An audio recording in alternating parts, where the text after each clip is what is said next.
الذين يقولون ربنا إننا آمنا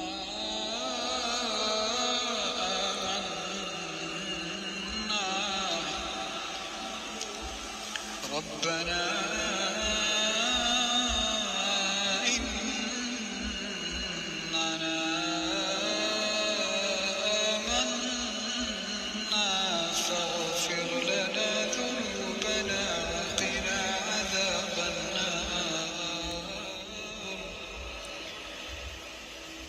وقنا عذاب النار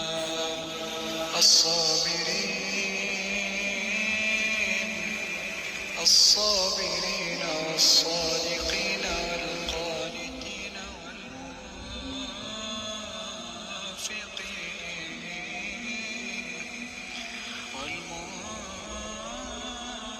والمنفقين والمستغفرين بالأسحار شهد الله أنه لا إله إلا هو والملائكة وأولو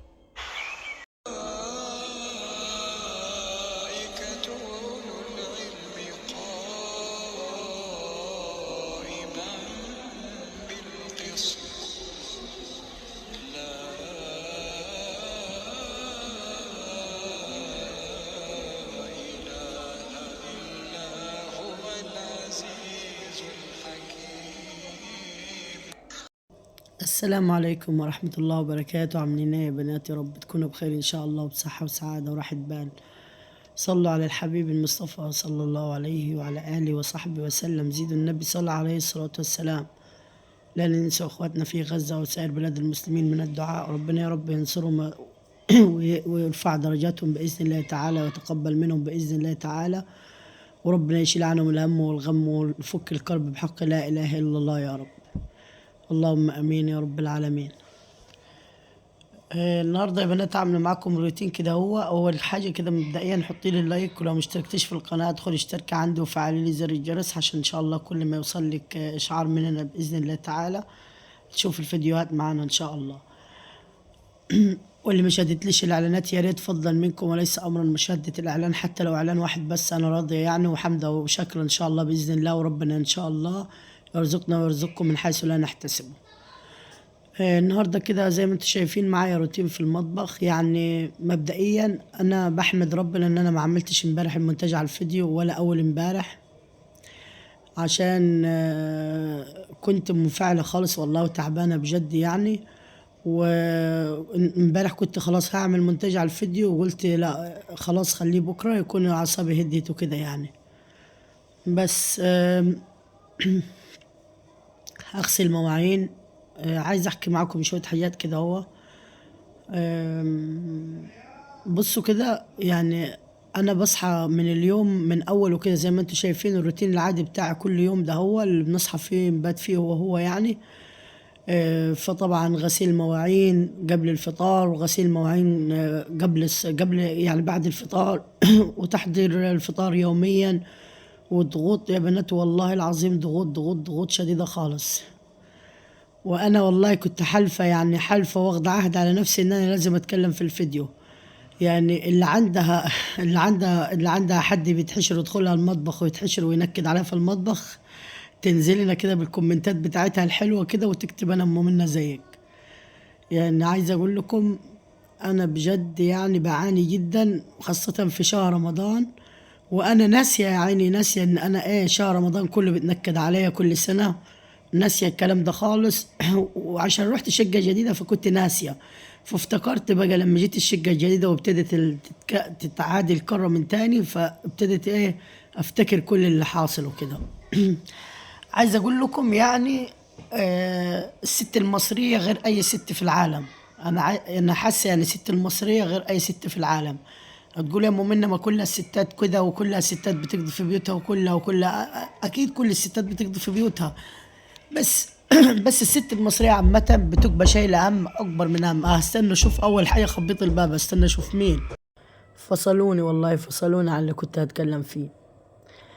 المهم ايه، ان الست المصرية غير اي ست في العالم. ليه؟ عشان الست المصرية عايلة هم كل حاجة على دماغها.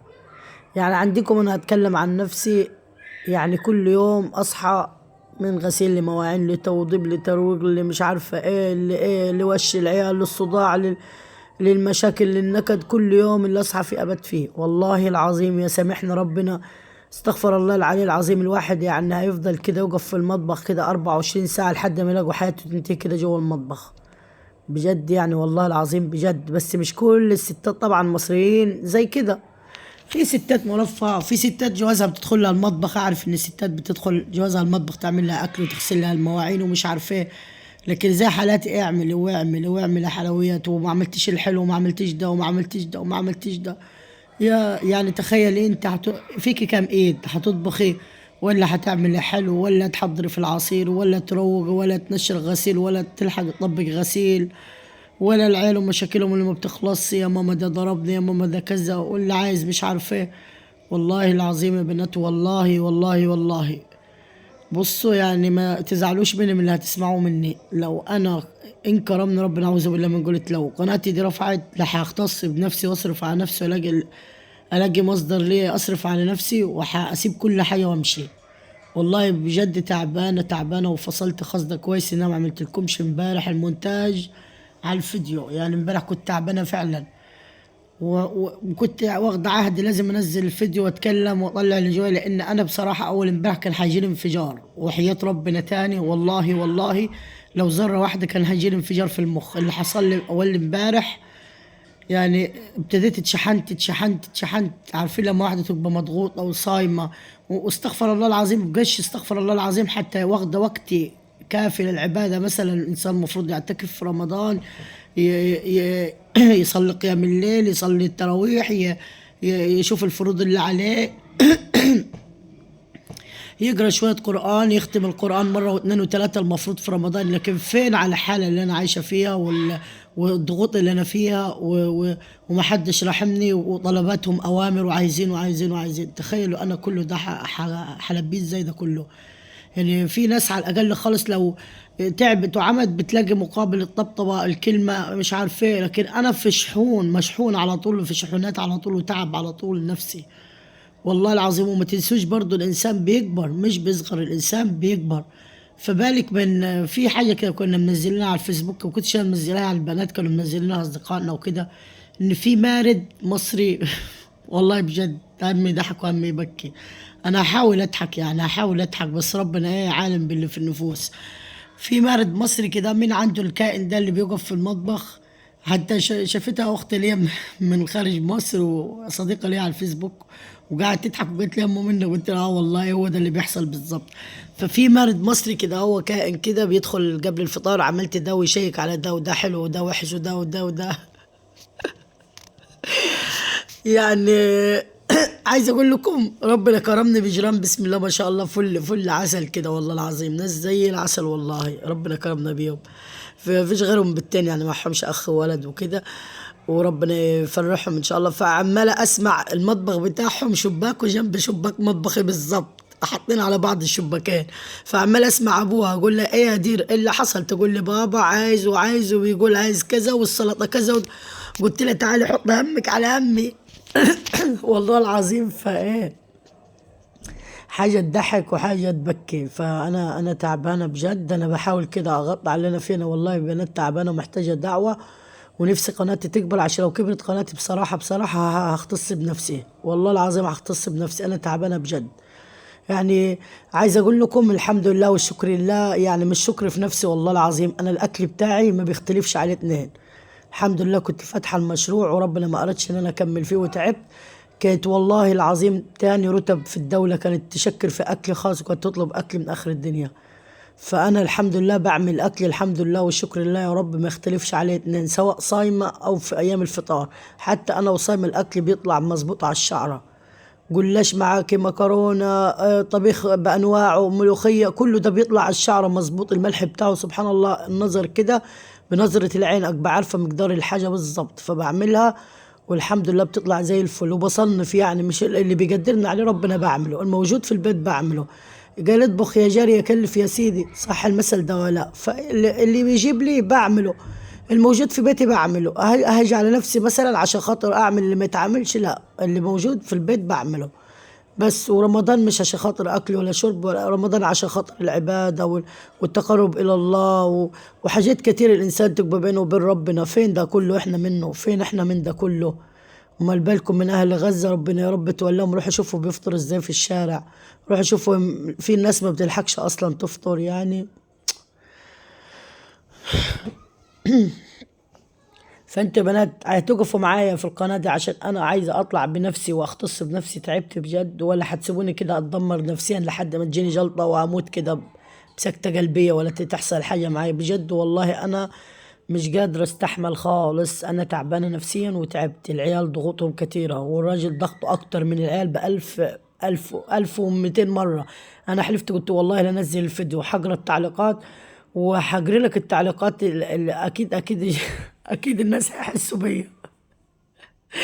فبيقول لي ماشي، لا ماشي، نزل الفيديو نزل الفيديو ما نشوفه هيقولوا إيه. بس يعني بالكم انتوا عايزين مني اطبخ في نفس الوقت. انا هطبخ دلوقتي يعني، خلصت المواعين وخلصت توضيب، ورايا طبيق غسيل، ورايا مش عارفة ألم غسيل، ورايا غسيل في الغسالة ما بتبطلش غسيل خالص خالص. المواعين هي، وخدوا عندكم دي كمان. لو تلاحظوا المواعين انا حطاها في العجان عشان المطبخ بتاعي القديم ما جاش مقاسه نهائي في المطبخ ده، قسنا ده ما جاش ده على ده خالص. فانا مضطر اعمل ايه؟ طبعا ما في ظروف ان اجيب مطابخ ولا بتاع عشان ما نضحكش على بعض يعني. مضطر ان انا همسك مواعيني كلها وارصها في كراتين واشيلها تحت السراير لما يكرمنا ربنا باذن الله تعالى بالملك باذن الله تعالى، واطلع بجيب ان شاء الله باذن الله يكرمنا ربنا، عشمنا في ربنا كبير. فالمواعين كلها بالكوبايات القزازه اللي بنشرب فيها العصير كلها محطوطه جوا العجان. هتقول يا ام منى طب ما تحاولي تاخدي كوبايه القزاز وترسها لوحدها للعصير قبل المغرب، او في مكان معين كده للعصير. انا يعني هي محطوطه في العجان لان انا شغلي كله بيبقى فوق الغسالة ورايا. الغسالة ورايا بعمل فوقها العصير، الغسالة ورايا خرفة لا تستهلك، بحط فوقها كل حاجة، لا جنب ترابيزة ولا جنب رخامة ولا جنب أي حاجة غير جنب حتة الحوض الصغيرة اللي انتوا شايفينها دي، حاطة عليها عجان المواعين، الكوبايات والطباقة والحلل الكبيرة كلها لما وحطها في أوضة الولاد في كرتونة. ولسه في مواعين في الشقة التانية القديمة مش عارفة هحطها فين، يعني مش عارفة أصلا هوديها فين. يعني موضوع صعب يعني، حتى الإنسان ما يقولش كتر خير اللي واقف، كتر خير اللي تيجي تتلف طبق تلاقي المواعين تكومت فوق بعض في العجان كلها هتوقع مني، مضغوطة ومشحونة وتعبانة. رجلي برضو تعبانة مش زي الأول، برضو الإنسان كل مدى بيكبر يعني، إحنا مش صغيرين. ف بجد تعبانة والله العظيم خالص. أنا محتاجة بس منكم دعوة في الأيام المفترجة دي، يا ربنا يا رب يشيل الهم والغم يا رب، ويهدي النفوس يا رب، ويصلح حال المسلمين وحالنا وحال المسلمين أجمعين يا رب، ويهدي العباد يا رب، ويهدي الرجال يا رب، ويهدي الولاد، ويهدينا كلنا أجمعين يا رب. بعد ما خلصت هنا المواعين، كل يوم المواعين باخدهم أول بأول طبعا بعد الفطار. وساعات العيال الصغيرة مثلا تعوز تشرب مش عارف ايه، تاكل حاجة بتاع، أنا أبص ألاقي الحوض اتملى في دقيقة بيتملي. فبرضه بشطب عليهم واحطهم في العجان كده واقفل عليهم واسيبهم كده مع نفسهم. يعني وقفة الحوض لوحدها بتبقى تعب نفسي خالص رجليا بتتعبني خالص، والله بتتعبني خالص خالص رجليا. وغير ان كل يوم الشقة عايزة يدك فيها اول باول، لو ما بقيتيش يدك فيها اول باول هتبص تلاقيها نفدت من ايديك وكل حاجة تتبهدل، لان الشقة جديدة محتاجة اهتمام على طول على طول يعني. بس حرام يعني، هم الأول يعني كانوا ينزلوا الشارع هناك وتراب وطين وتبهدلوا وكده، دلوقتي ما فيش نزول خالص هنا. فتلاقي ايه يعني رجليهم نظيفة على طول الحمد لله يعني.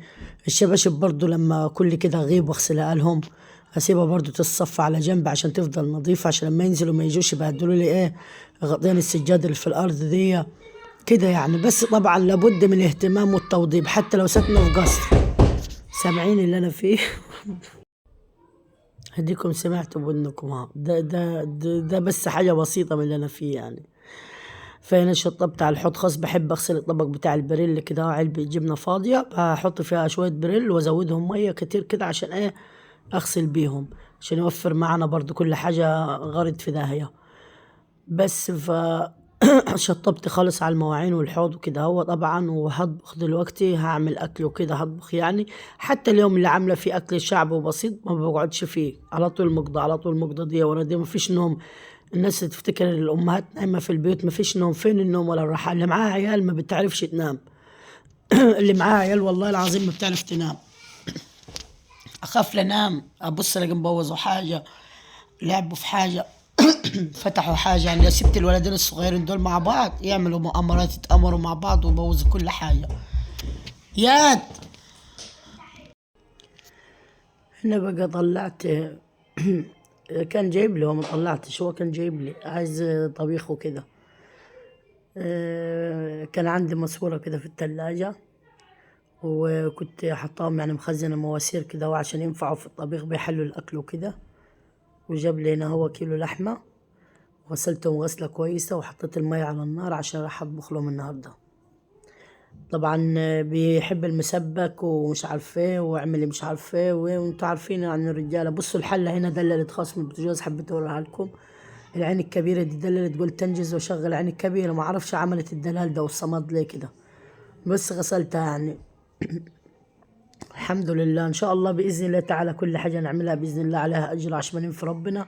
كل حاجه هنؤجر عليها باذن الله تعالى، على الصبر وعلى اي حاجه، من يعمل مثقال ذره خيرا يرى ان شاء الله باذن الله تعالى، واحنا عشمانين في ربنا نشوف الخير كله باذن الله. اصلا السكر يعني اسعاره عدت، يعني حتى الحلويات دلوقتي مكلفة، مش زي الاول، مش زي زمان لما كنا نعمل الحاجة وكده. الحاجة غليت خالص يعني. انا بس نكفي نفسنا اكل وشرب، ما ندور على الحلو والحادق في رمضان، يعني موضوع صعب والله. الوقفة صعبة عليا برضو، اني اقف طول النهار. طب والله العظيم تاني قسما بالله بعد ما بخلص الفطار، والله يا بنات انا في اليوم ده هو اللي طبخت فيه ما فطرت فيه، والله العظيم ما فطرت فيه. دخلت الاوضه قفلت على نفسي، وفضلت ابكي بتاع نص ساعه متواصله، ما خدتش نفسي خالص من البكا. الناس اللي تفتكر انها قاعده في راحه وفي نعيم، والله نص ساعه متواصله بكا. والعيال يخبطوا عليا، ما رضيت افتح ابدا، ما رضيتش اطلع ولا ما رضيتش افطر. يسامحني بقى ربنا، فين وفين عشان ما ابقاش كذابه بالليل كده هو خالص. رحت ايه، كسرت صيامي كده، قلت عشان حرام. بس كانت النفسية لما خلاص النفسية ضربت، حسيت ان هيجيلي انفجار في المخ. وطول ما الانسان يعني نقطة دم اتغيرت، بصوا ممكن تلاقوه يعني وصل لمراحل اللي هو في غنى عنها.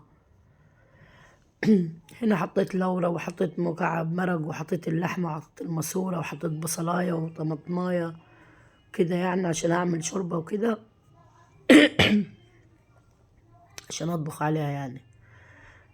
انا ايه بحاول برضه اعمل منتج على الفيديو عشان انزله لكم بدري بدري، عشان تشوفوا، عشان تلحقوا تشوفوه، وعشان استفيد انا من الاعلانات حتى على الاقل خالص. وعشمانين في ربنا نقبض قريب من القناة. والله اذا القناة دي رفعت، يعني مش افترى مني عشان الناس هتقول ده بتفتري وتفتري على بيتها وعلى عيالها ولو رفعت قناة هتسيب عيالها وبيتها. لا سيبش عيالي خالص، الحمد لله انا حياتي وروحي وعقلي في عيالي.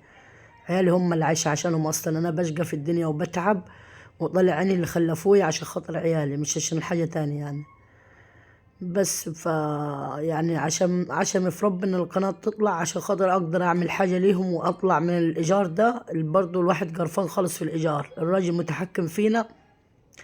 يعني في اليوم ده كنا احنا متنرفزين ومتضايقين ومشاكل، في اليوم الطبيخ فيه ده. وهو بعد كده هو كان جاي مع المغرب، يعني كان خلاص المغرب قربت تأذن، وجاوا الولاد من برا، والجماعة شكلهم صحبات البرج معزومين برا باين عليهم، فساحبين الأسانسير فوق موقفينه معطلينه.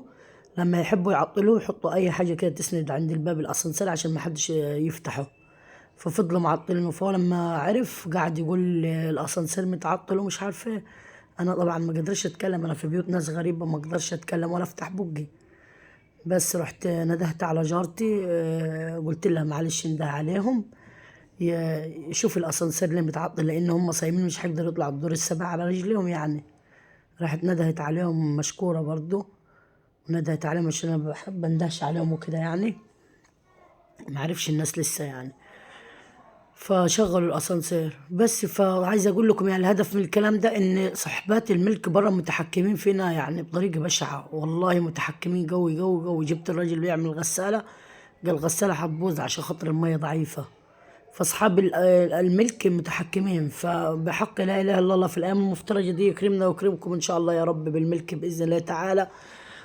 ويكفينا شر الناس دي. والله الواحد لو عنده شقه مأجرة لحد ولا شقتين والله ما كان عمل كده. عارفين في حاجه شفتها على النت عجبتني قوي، اذا كان واحد عنده ملك كان عفى الناس في شهر رمضان من دفع الايجار. شفتها دي على النت ناس عاملاها وعجبت خالص بيها. فالواحد عمره ما يفترى على المسلمين ابدا يعني. فادعوا لنا كده ربنا يكرمنا ونطلع باذن الله تعالى على الملك ان شاء الله. هنا برضو كنت بفصص في التوم، قلت افصص في توم يعني عندي شويه قدام كده هو هيبوظوا من عندي، فقلت افصصهم بالمره. وانا جبت الجديد الحمد لله، جبت التوم الجديد وحطيته في البلكونه بوريه لكم. فجبت كام، جبت بكام توم؟ جبت بألف جنيه توم يا بنات والله العظيم. يا دوبك ب1000 جنيه توم يسد معايا، يا دوبك يسد معايا اذا كفى يعني. بيحتاج توم برضو وبعمل تاني، بحتاج توم هنا برضو حطيت زي كيس كبير كده هو ادق عليه الفلفل الاسود وافصص عليه التوم وكده عشان ما بهدلش الارض حواليا. وهفضل ادق بقى. شفتوا الهوندا كان ليه يد وانا بدق بيها، فجأة كده راحت طلعت لي رملة. اتاريهم كانوا معبين يد الهون رملة. تتخيلوا انتوا لكم ان تتخيلوا الرملة تنزل على التوم تبهدله.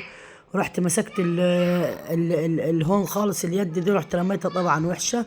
وكان عندي الهون الحجر قاع يعني اتكسر مني ساعتها، وريتلكم لما اتكسر فيده قاعدة ما رضيتش ارميها. كويس ان انا ما رميتهاش ونفعت، وانا بدق بيها هنا الفلفل الاسود.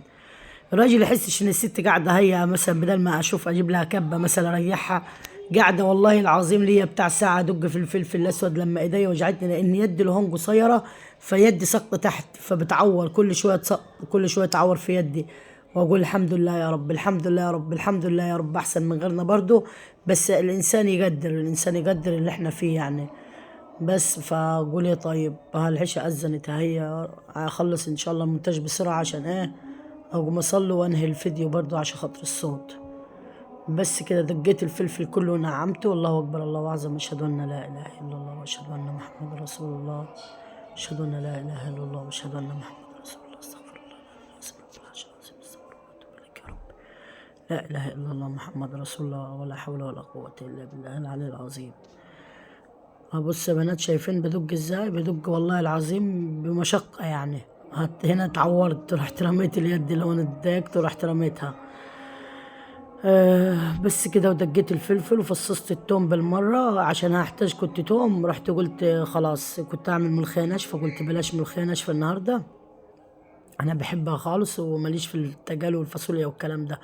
عند هو يحب الفاصوليا يعني والتجالي. بس فهنا بصوا يعني عين عليها اللحمة بالماسورة بتتسلق. وحطيت كان عندي بصل هنا هو، وقطعت بصلتين كبار، وعندي حتة لحمة أقل من ربع كيلو. تتخيلوا أقل من ربع كيلو والله. فقلت أعمل بيها صينية جلاش كده هو جنب الأكل وكده. وزودت بصل عشان خاطر ايه احس ان ايه في بركه في الصينيه وكده، تبان ان هي فيها بركه شويه. وقطعت طماطمتين واديتها تشويحه كده يعني طحن من غسيل المواعين.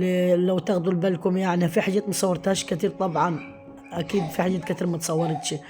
مش عارفه عملت صينيه جلاش على السريع كده هو. سلقت العين التالتة، سلقت عليها الفاصوليا زي ما انتم شايفين. عملت الجلاش بسرعة ورصيته واحط باقي الكمية واقطعها واحطها في الفرن. يعني بصوا المغرب بتأذن وانا يعني يدوبك منزل الاكل، يدوبك بس الجلاش طلعته كان سخن نار وما لحقتش حتى اقطعه، ويدوبك قطعته وحطيت الاكل وعلى الأوضة عدل على طول. يعني سامحنا ربنا في اللحظة دي، لأن الإنسان طاقة إذا نفذت خلاص. أمال ليه ساعات الإنسان بيتغير، وساعات المخ بيتغير من نقطة دم واحدة تبص يقولك ده فلان حصل له كذا وفلان حصل له كذا. والله العظيم لو حصل حاجة لا قدر الله يعني العيال ده هتروح في رجلين والله العظيم هتضيع. هم من غيري أصلا ما يعرفوش يعملوا أي حاجة، ولا ليهم حبايب ولا حبان ولا سند ولا أي حد في الدنيا. صراحة أنا عيالي ما بيتوش عند حد ولا بيقعدوا عند حد ولا ليهم حبايب خالص الحمد لله يعني. كل حياتهم مرتبطين بي، لو انا غبت عن البيت ولا يعرفوا ياكلوا ولا يعرفوا يشربوا. فانا لو جريت لحاجه يبقى ذنبي وحقي في رقبه اي حد يضايقني وينرفزني ويجي عليا. بس معايا 5 ربنا يبارك لي فيهم ويخليهم لي، هم من غيري مش هيعرفوا يعملوا اي حاجه. يعني قلبتها دراما ورايح ابكي بس يلا ربنا كريم والله ما بنساش حد. فربنا يطلعني من على خير ان شاء الله باذن الله يا رب. كل اللي عشمنا في ربنا ان انا اشوف عيالي في احسن حال وبس، مش عايزه حاجه تانية من الدنيا. هنا قطعت كمية بصل كده، هو بحب أعمل اللحمة بطريقة تانية خالص، يعني مش عارف في ناس بتعملها ولا لأ. القورمة اللي هي طاجن القورمة بتاع اللحمة ده، أو مثلا كمية بصل كتيرة كده، حطيت حتة دهنة شوحتها مع معلقتين زيت. مبطبخش بسمنة يا بنات، بطبخ بزيت بس ودهنة، وبيبقى أصح خالص من السمنة بتاعت العلب. وسبكت تسبيكة ما صورتهاش لكم، سبكت تسبيكة للفاصوليا. والفاصوليا دي كلنا منها امبارح وكلنا منها النهارده، وقاعد باقيها برضو هشيلها عشان حلوه خالص والله. لما باتت حلوت خالص، الطبيخ ده حلو خالص. طبيخ حلو معمول بالمرقه برضو حلو خالص. خساره يعني لما يتكب حرام. فيش غير البواقي اللي بتكبى في الطبق ما بضيفهاش على الحله عشان ما تبهدلش الحله. الحله بتفضل زي ما هي، اسخنها زي ما هي واغرف منها. اللي بقى في الطبق وما كلوش العيال بحوشه في اكياس، والرز والحاجات اللي بتتبقى احوشها في كيس واحطها في الديب فريزر. وانا رايحه عند امي باخدهم في يدي واروح اوديهم لامي للطيور بتاعتها، اقول عشان عندها حاجه تاكلها الطيور بتاعها. حرام يعني ان هي النعمه تترمي. بس جالك في وش المغرب بالظبط، قبل المغرب بربع ساعه بالظبط، عايز بلح الشام. دلوقتي عايز بلح شام يا اما بلاش. قلت له حبيبي هون عند امك، روح كل بلح شام، تاكل بلح عنب اليمن. انا والله المتابعين يضحكوا عليا بجد. انا تعبانه مش قادره يا بنات، والله ما قادره، مش كله فوق راسي بجد، يعني تعبانه بجد والله العظيم. الا بلح شام لازم كل يوم، لازم يا بلح شام يا مش عارفه ايه. ما فيش، انا ما اقدرش اعمل ده كله لوحدي، ضغط عليا. كعب رجلي بتوجعني. هنا ضربت بضايه واحط عليها شويه لبن وهكبها على الجلاش. بس عملت صينية الجلاش سريعة كده في الفرن، وحطيت لها نص معلقة خل، وحطيت رشة فلفل أسود، وهكبها كده على الجلاش. هالجلاش في الفرن. شوحت البصلة وعملت طاجن اللحمة. بعد ما استوت اللحمة رميتها في البصل، فضلت تغلي، وبعدين حطيتها في طاجن وحطيتها في الفرن. سبكت الفاصوليا وعملت الفاصوليا وحطيتها، وبعد كده دخلتها الفرن. تمام يا بنات لحد كده. وبعد كده تعالوا ورحت عاملة طبق رز بقى، عشان الرز بيحطوه على الفاصوليا وكده، بياكلوه مع الفاصوليا. واللي اتبقى برضو كلناه تاني النهارده. والجلاش صحيح خلص، بس النهارده عملت رز تاني طازه وحطيته مع الفاصوليا، وكان بقى حتتين لحمه كده خليناهم، قلنا عشان ما ناكلوش الطبيخ على كده. بس وادي بلح الشام بقى، بلح الشام، بلح الشام وبلح اليمن ده اللي عايزينه في الوقت الضايع. اتعمل في وش المغرب. قلت لا يا عم انا اقعد اعمل بلح الشام وانتوا روحوا كلوا وشربوا براحتكم، ولما اخلص ان شاء الله باذن الله نبقى نتقابل على خير في السحور. نتقابل على خير في السحور. هنا بصوا حطيت 3 كوبايات ميه، قبلهم 3 كوبايات دقيق، رشه ملح، معلقه سكر، ربع كوبايه زيت. اللي حابه تعمل تسيب الميه تغلي على النار بالزيت بالسكر بالملح. اول ما تغلي تروح نازله بالدقيق وتطفي على طول، ما تستنيش تبوظ الدقيق وتديله ريحه. تفضل تقلبي تقلبي تقلبي لحد ما تختفي الدقيق خالص. بعد كده ضفت معلقه نشا، وضفت 3 بيضات وشويه فانيليا وشوية خل صغيرين، وقلبتهم كويس خالص. خليت العجينة بعد ما بردت خالص اديتها دول وضربتها كويس، وبعدين عبيتها في القمع وباللي يد مية وحط على النار. نيجي للكارثة اللي هتحصل دلوقتي. انا كنت بحضر في الاكل برا وكنت مشغولة، ببص لقيت لكم اياد مسك الشربات كب عليه زيت، يعني كب على الشربات زيت. فبقول لي منى حطي لي البلح الشام اللي طلع ده، حطوا لي في الشربات. حطوا لي في الشربات بندقول قلنا طعمه كله زيت. يا ولد طب ازاي؟ طب هو يعني هو بيقول ايه ده، ازاي البلح الشام في زيت بالشكل ده؟ قلت له لا احنا مصفيينه. ده اتاري الواد الصغير كب الزيت على الشربات. دخلت دقت الشربات لقيت عليه نسبة زيت، رحت كباه في الحوض واتضايقت خالص. طب اعمل ايه في الواد الصغير بيدخل المطبخ، يعني دخل كده المطبخ وما يعرفش حاجه، راح كبد على ده. فضايقني فعلا واتضايقت فعلا وكده. طب هعمل ايه؟ مش عارفه هعمل ايه. بس هنا بقلي بلح الشام برضو. وكان خلاص الوقت خلاص كده. بتمنى يا بنات الفيديو يكون عجبكم، واتمنى ما اكونش صدعتكم معايا، بس انا حبيت افضفض معاكم، لان انا بجد والله العظيم يعني ما بلاقيش حد احكي معاه، وهو ده اللي ما حكيتش معاكم انتوا. تجرى لي حاجة وتحصل لي حاجة، والله ربنا عالم ومطلع على الواحد حاسس بيه يعني. وتعالوا افطروا معانا كده، هو اذا كنت فطرت انا معاهم. انتوا تفضلوا عندنا افطروا، وانا قطعت لهم وحضرت لهم، والالف هنا عليهم. الحمد لله على اللي يجيبوا ربنا، وربنا يهدي ويصلح الحال يا رب، ويهدي سرنا يا رب بحق لا اله الا الله. وتقبل منا إن شاء الله بإذن الله تعالى صالح الأعمال، ويعد رمضان إن شاء الله على خير بإذن الله. وأهم حاجة ربنا يتقبل مننا بإذن الله تعالى يا رب، أهم حاجة إن شاء الله بإذن الله. الفاصوليا والرز والطاجن والمخلل والعيش والجلاش زي ما انتم شايفين، وكمان بلح الشام على النار يعني. والحمد لله لحد كده وشكر لله. اتمنى ان انتوا تشوفوا الفيديوهات كلها بتاعتي وتحطوا لي اللايكات، واتمنى ما اكونش صدعتكم وتعبتكم معايا. وقفوا معايا، الله يكرمكم يا رب، يكتب اجركم. استودعكم الله.